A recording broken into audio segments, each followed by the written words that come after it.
Halloween, la entrada cristiana al Tríodo de la Muerte. Halloween es una fiesta litúrgica. A cualquiera se le perdonaría por no saber eso, ya que se ha perdido o deformado con el paso del tiempo, hasta tal punto que algunos cristianos son de la opinión que debemos deshacernos de él. Pero Halloween siempre ha pertenecido propiamente a la cristiandad, y como tal debe hacerse un objetivo estratégico para reconquistarlo. Como podemos observar, aquí tenemos algunos elementos que se utilizan en Halloween: el cempasúchil, la calabaza, la Virgen de Guadalupe, San Gabriel, entre otros, que no hemos puesto en este momento, pero son más o menos algunos elementos. El Tríodo de la Muerte consiste en, primeramente, la víspera de Todos los Santos, o Halloween en inglés, el Día de Todos los Santos, finalmente el Día de los Fieles Difuntos o Día de Muertos. Litúrgicamente, la Iglesia Occidental fijó la Vigilia de Todos los Santos, o Halloween, en su voz en inglés, el 31 de octubre, en tiempos del Papa Gregorio III, más o menos en el año 731. Y luego el 1 de noviembre se convirtió en obligación en el Imperio Franco bajo Luis el Piadoso, año 835. De esta forma, la Vigilia de Todos los Santos en esencia es una fiesta católica profunda, no un invento moderno, sino construida dentro de la liturgia de la Iglesia. La fiesta de Todos los Santos y de las Almas es verdaderamente una muy especial fiesta cristiana, digna de ser preservada e incluso defendida. Halloween proviene del inglés All Hallows Eve. Hallow es santo o consagrado. Eve es víspera. El tiempo en escocés bajo la forma Halloween y luego en inglés moderno Halloween. Para que se entienda mejor, podemos dividir el Tríodo de la Muerte en 3 días. Estos 3 días son 31 de octubre, All Hallows Eve o Halloween; 1 de noviembre, All Saints Day o All Hallows; 2 de noviembre, All Souls Day, o popularmente Day of the Dead, como en México se le conoce, el Día de Muertos desde el Reino de la Nueva España, igualmente con el Reino del Perú. Así que para algunos escépticos o protestantes, el término Halloween no es un nombre pagano antiguo, sino la forma anglosajona de la vigilia católica de Todos los Santos. Esto es crucial para entender su raíz cristiana. Otra palabra que deben aprender es All Hallows Eve, que vendría a ser el tríodo litúrgico, o en español el Tríodo de la Muerte, como lo habría mencionado anteriormente. Ahora vayamos a la polémica del asunto. Halloween, generalmente difamado y criminalizado como un día pagano o como un día satánicos, de sacrificios, etc. De la misma manera como la Navidad, muchos protestantes la critican y la comparan con la Saturnalia, que tampoco tiene que ver con la Navidad. Esta festividad, llamada Samhain, es una festividad de Irlanda, una festividad pagana, distanciada totalmente de Halloween, y que solamente coinciden y caen en reinterpretaciones modernas como que si se tratase de la misma fiesta. Viene de los celtas. Está documentada en fuentes medievales irlandeses y más tarde interpretada por la historiografía romántica y por corrientes neopaganas, o sea, modernistas. Es una celebración estacional, como muchas celebraciones alrededor del mundo, que son estacionales, ya que pues hay innumerable cantidad de culturas pagánicas.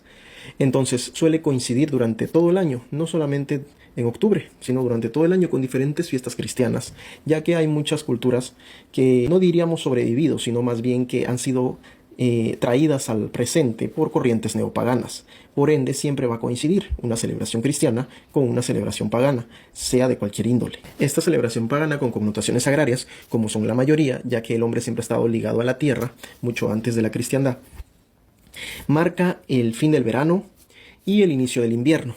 Ahora vayamos al grano. La hipótesis que vincula Samhain con Halloween es contemporánea. Se debe a una coincidencia de fecha. Este fenómeno se le conoce como presentismo, que es juzgar la historia desde una mirada presente, juzgar el pasado con un sesgo ideológico o político. No hay ningún documento que vincule la celebración de Samhain con Halloween, que es una celebración cristiana por la víspera de Todos Santos. Al contrario, la genealogía litúrgica sigue un orden, y este orden no se ve interrumpido ni influenciado por Samhain, sino que es mucho más antiguo. Halloween tiene patrones y elementos monásticos, decretos episcopales y cultos a mártires. Por ende, existen, por ejemplo, documentos que se les llama martirólogos, donde está documentado todos los martirios que sufrieron muchos santos de la Iglesia. La semejanza solamente se trata de una superposición cultural o una coincidencia de época, mas no tiene ninguna relación. Afirmar que Halloween es la continuación de Samhain es un despropósito, es una difamación y es una falacia. No hay ni una sola prueba que vincule esta celebración con esta celebración pagana con el Halloween cristiano. La evidencia histórica sugiere paralelismos, como en toda la historia, que sucedía algo en una parte del mundo y coincidía con otro evento en otra. Esto, bajo la lógica, no es posible emparentarlo. Solo es posible, como vemos hoy en día, con ideologías modernas, que tratan de vincular una cuestión con la otra por diferentes razones ideológicas. Muchos historiadores del cristianismo y expertos en liturgia defienden que Halloween es ante todo una vigilia cristiana, All Hallows Eve, y que las influencias celtas son contextuales y locales. Ahora abordemos el tema de la calabaza, como podemos ver aquí. La calabaza, atribuida erróneamente al Samhain, también es otra vil mentira. La calabaza es un elemento natural americano, que fue domesticado por las culturas andinas y mesoamericanas. La calabaza no es un elemento de ninguna tribu celta, porque es un elemento americano que crece en tierras americanas. Entonces, ¿cómo es que la calabaza se convierte en un símbolo de Halloween? ¿Y cómo es que este símbolo de Halloween es atribuido erróneamente al Samhain? Pues es simple y sencillo. Eran sociedades agrícolas vinculadas a la tierra. Utilizaban todo lo que la creación de Dios les daba. Entonces, en los tiempos medievales e incluso en la iglesia primitiva, se utilizaban tubérculos para iluminar los caminos.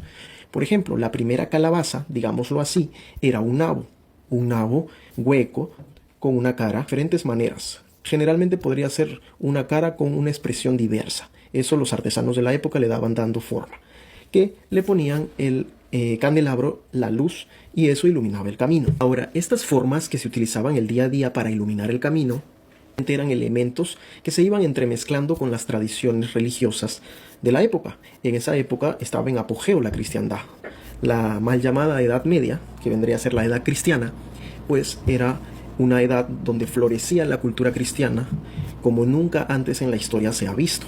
Entonces tomaba los usos y costumbres de las personas. Por ejemplo, este nabo a una connotación teológica y está presente en el Halloween cristiano, no por una razón pagánica, no por una razón monstruosa, sino por una razón mística y mucho más profunda de lo que creen. Había farolas, simplemente que había lugares en los que no se podían dar el lujo de tener farolas. Lo más rápido y accesible era un tubérculo hueco vaciado con un candelabro adentro.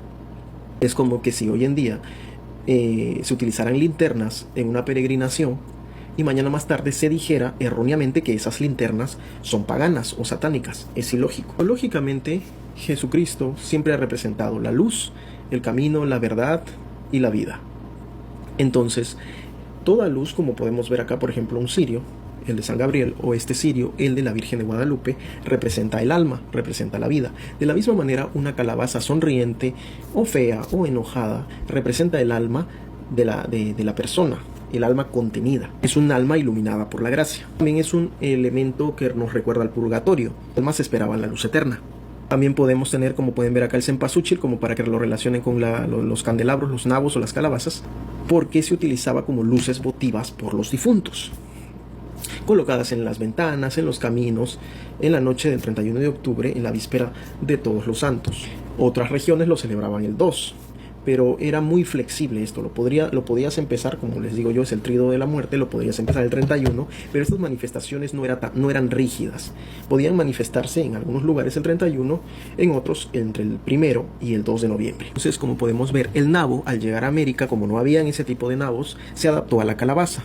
Esa fue entonces esa linterna que representaba la luz que alumbra en las tinieblas, una luz de esperanza cristiana frente a la muerte. La calabaza es un símbolo de esperanza cristiana y una catequesis visual para todos. Muchos dirán, pero ¿y la leyenda de Jack O'Lantern o Juanito el del Farol, como lo conocen en España?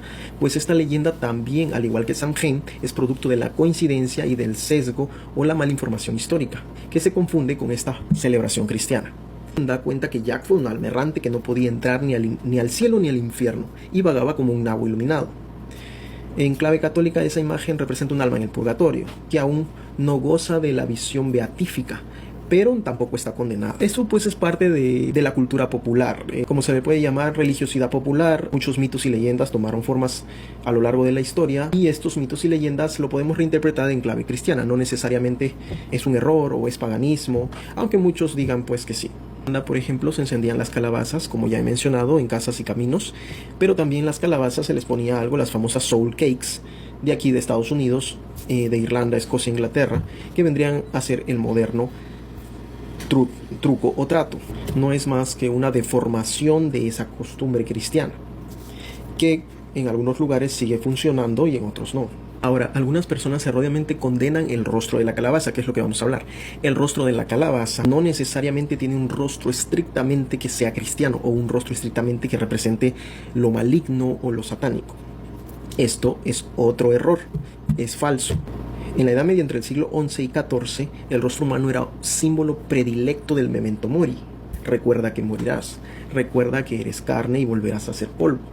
Recuerda que polvo eres y al polvo volverás, y que hagas aquí en la tierra todo lo buenamente posible por buscar la santidad, porque recuerda que solamente tienes una oportunidad y no volverás a tener otra.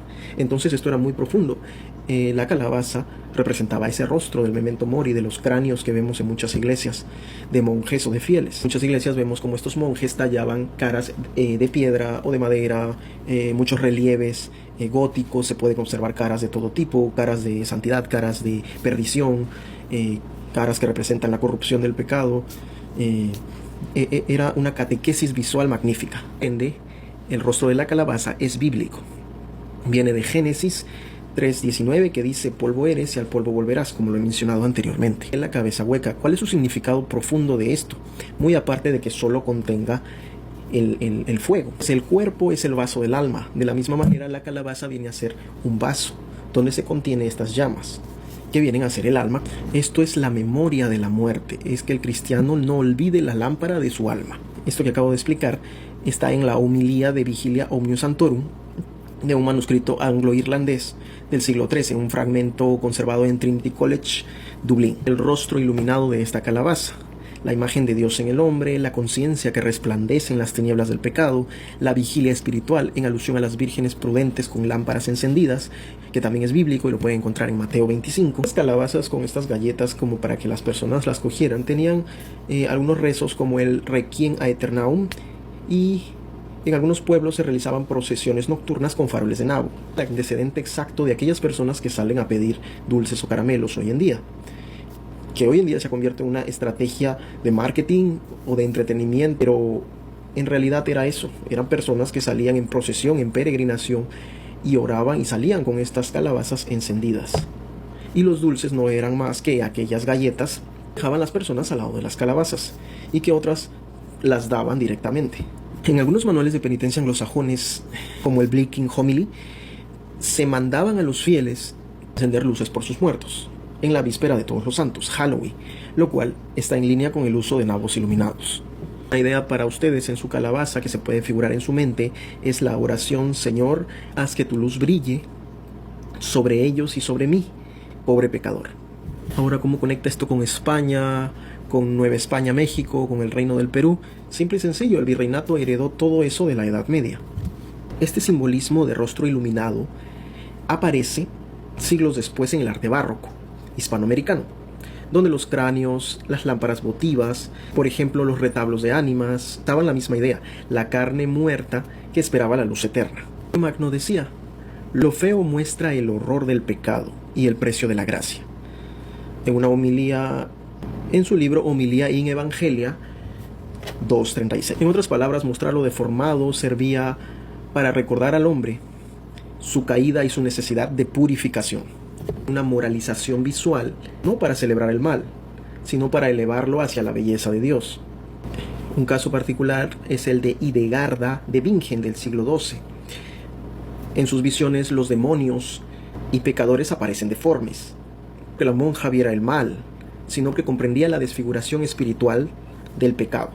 Honorio de Atún y Ramano Mauro explican que la representación del mal sirve al bien si induce al alma al arrepentimiento. Algunos elementos que podemos observar en la iglesia primitiva son la cabeza de león o de dragón, que representaba al demonio vencido. De la misma forma, esto explica el antecedente de la fiesta de disfraces, que la fiesta de disfraces es más que una deformación consumista de lo que en realidad es nuestra fe cristiana. Por ejemplo, la danza macabra. Danzas de la muerte recuerdan la igualdad ante el juicio. Estas danzas son ritualistas, muy similares a las procesiones, las grandes procesiones que hoy en día están tanto en España como en Hispanoamérica. Fray Martín de Castañeda decía: el diablo teme al que lo ridiculiza en nombre de Cristo. Esto lo dice en su tratado de supersticiones y hechicerías de 1529. Y un dato curioso que agregar es que el Souling Cake, que vendría a ser el truco o trato de hoy en día, es esto de dar galletas cristianas o pedirlas, también se hacía en Navidad, solo que en algunas regiones se desapareció esta práctica por completo y en otras no. Esto se daba tanto por caridad hacia indigentes como una especie de incentivo para que estos niños o estos indigentes oraran por las almas que están en el purgatorio. Vemos un poco lo que es la danza macabra, que se ha perdido. Es una celebración, es una fiesta cristiana donde cada persona toma un personaje, representa un estado, un papa, un rey, un noble, un monje, un campesino, un mendigo, un niño. Podía tomar estos diferentes estados. En el centro, la cabeza, iba la muerte, ¿no? Alguien representando a la muerte, una persona disfrazada de esqueleto o con máscara de calavera, de madera o de yeso blanco. La coreografía era sencilla, los personajes se tomaban de las manos, a menudo alternando vivos y muertos, o sea, daban pasos laterales, circulares, al ritmo de una música fúnebre, religiosidad popular. Normalmente una flauta, un tambor, un carrilón monástico. Eso era un llamado a la muerte, no en un sentido oscuro, era una concientización, una catequización moral visual que todo el pueblo compartía. En estos momentos la muerte jalaba a su pareja con la que bailaba, que era el vivo, hacia el centro o el suelo, simbolizando el tránsito de la vida por todas sus etapas o ciclos. El movimiento solía terminar con genuflexión o postración ante una cruz o una imagen del juicio final. Era muy similar a las procesiones cuando se carga el anda con los santos. Los cantos son letanías de difuntos, un salmo, un Libérame Domine. Habían versos populares como el Venid hermanos al paso, que todos habremos de ir. No hay reino ni abadía que la muerte no ha de abrir. En España, por ejemplo, se utilizaron tonadas de difuntos, villancicos fúnebres. Un ejemplo es Archivos de Puebla o Lima. Entre el siglo XVI y XVIII se registran procesiones de niños disfrazados de ánimas y santos con calaveras de cera, cantando letanías por los difuntos. Estos podríamos llamarle disfraces, no glorificaban el mal, sino que ridiculizaban al demonio, mostrando que la muerte ya había sido vencida por Cristo. Entonces el disfraz se integraba a un acto de caridad, pedir limosna por los difuntos, y una caridad cristiana que vendría a ser el orar por aquellos que no conocemos, pero que sabemos que pueden estar sufriendo. Y ahora vamos a lo que es la gastronomía conventual, que también se hace con la calabaza, con el cempasúchil, como el atole de cempasúchil, que heredamos de la tradición medieval y la tradición virreinal. En los conventos, las monjas preparaban estos dulces blancos como símbolo del alma purificada. Tahuahuas, en el caso del Día de los Muertos, que viene a ser el día 2. Vemos, hay comida para los 3 días. El atole de cempasúchil, rosquillas benditas, huesos de santo, buñuelos, el famoso pan de muerto, que como dice bien la frase, la muerte en México es un pan. Podría decirse que en Perú también lo es, que no se llama pan de muerto, sino las tantahuaguas o guaguas. Y también tenemos el altar de muertos en México, en Perú también. Cada región de Hispanoamérica hace sus altares a su manera. Hay unas diferencias. Por ejemplo, en el de México se hace un altar de 3 pisos que representa a la Santísima Trinidad, que también no tiene nada que ver con el infierno indígena que se han inventado, que son 5 infiernos prehispánicos.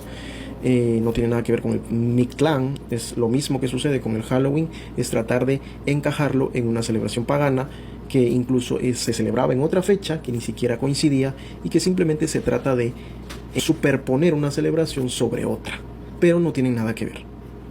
Tenía un linaje cristiano ininterrumpido.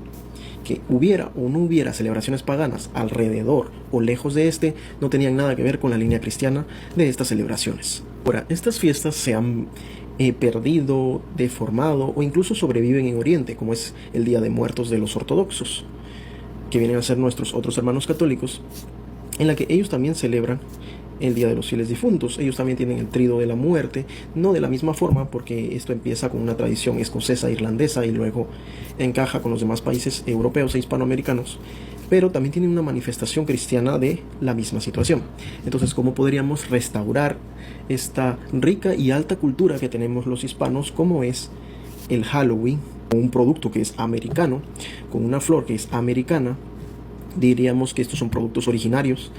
Entonces es nuestra celebración, no solo por ser cristianos católicos, sino también porque son nuestros recursos naturales. Vamos a empezar esta restauración del triduo, yendo a misas y oficios, a la víspera de Todos los Santos, Halloween, hacer la procesión de ánimas, disfrazarse catequéticamente como se hacía en la Edad Media, en el Virreinato, representando cada quien un personaje acorde a esta profundidad teológica que puede ser muy catequética para los más pequeños y también para adultos. Recordar la vida de los santos, a los mártires, a los monjes, el Día de los Fieles Difuntos, armar los altares a nuestros difuntos, recordar el Memento Mori, misa de difuntos, rezar el rosario, dramatizar nuevamente la danza macabra o la danza de ánimas en vez de una fiesta de disfraces que no tiene ningún valor ni propósito catequético. Limosnas, indulgencias, caridad en las oraciones y caridad también con los indigentes, en los soul cakes, que son las galletas cristianas. Y hay diferentes maneras de recuperar esta alta cultura y tradición familiar cristiana. Recordemos pues que el propósito cristiano de estas conmemoraciones es formar al pueblo en la esperanza de la vida eterna, en la caridad hacia las almas que sufren y en la santidad. Celebrar es enseñar, orar y obrar. Como cristianos bien formados debemos tener en cuenta que esto no es una fusión, no es un sincretismo, sino una aculturación de los pueblos a lo largo de la historia del cristianismo, que nada tiene que ver con paganismo, panteísmo, brujería ni satanería. Que las personas alrededor del mundo hagan estas cosas malas no significa que nosotros debamos de no celebrar nuestras costumbres cristianas. Más bien, celebrándolas combatimos al mal. No es más bueno quien no hace nada, sino quien hace algo por combatir ese mal, que en este caso, pues los cristianos estamos para eso. Y para terminar, a propósito de los que dicen que el día de Halloween se celebra el día de la Reforma Protestante y por eso no debemos celebrarnos, vuelvo a reiterar, se pueden celebrar cientos de cuestiones paganas, panteístas, satánicas, protestantes, pero eso no nos va a impedir que la cristiandad siga catequizando a través de esta alta y rica cultura que tenemos todos. Esto es cultura e identidad cristiana católica. Recordemos más bien que aquellos que satanizan nuestras celebraciones son neopaganos y protestantes. Por ejemplo, la rama luterana en la Europa entre el siglo XVI y el siglo XX, bastante tiempo, que encajó perfectamente con el nefasto racionalismo ilustrado, abolió la conmemoración por los difuntos. Es por eso que también muchas personas traen este tipo de pensamiento que bebe de la ilustración para con nuestras tradiciones cristianas. Próximamente en mi canal sobre gastronomía que hemos abierto, vamos a ir subiendo todas las recetas cristianas para que puedan celebrarlas y propagarlas con su familia, en su comunidad. Entonces denle like, suscríbanse y compartan.